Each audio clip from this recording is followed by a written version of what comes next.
Sir বলেন না যে আমাকে চাবিটা আমার দরকার তালা খোলার জন্য। তো ওই তালা খোলার প্রচেষ্টা। বিমস্টেককে একটি গতিশীল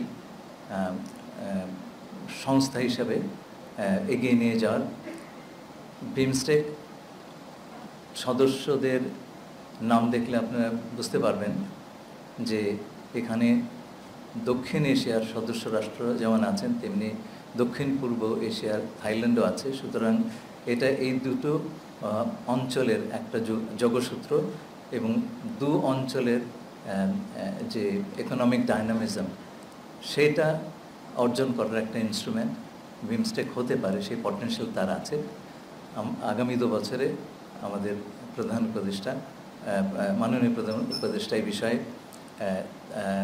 ফোকাসড অ্যাটেনশন রাখবেন। বিমস্টেকের সচিবালয় কিন্তু ঢাকায়। সুতরাং এই আগামী 2 বছর সংস্থাটির সভাপতি এবং সচিবালয় দুটোই ঢাকায় থাকবে এবং আমরা একযোগে কাজ করতে পারবো বলে আশা করছি। বিশেষ করে বিমস্টেকের এফটিএ, ফ্রি ট্রেড এগ্রিমেন্ট, যেটা অনেক বছর ধরে কথাবার্তা হচ্ছে, অগ্রগতি খুব একটা হয়নি।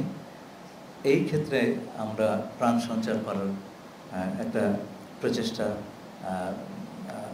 ক্রিয়াশীল রাখব।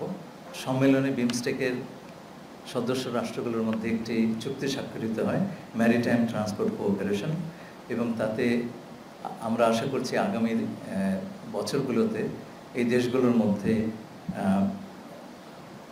সমুদ্রপথে পণ্য পরিবহন, বন্দর ব্যবস্থাপনা এবং আঞ্চলিক সহযোগিতা আরও বেশি, সংযোগ আরও দৃঢ়তর হবে। স্যার বলেন না যে আমাকে চাবিটা আমার দরকার তালা খোলার জন্য। তো ওই তালা খোলার প্রচেষ্টা।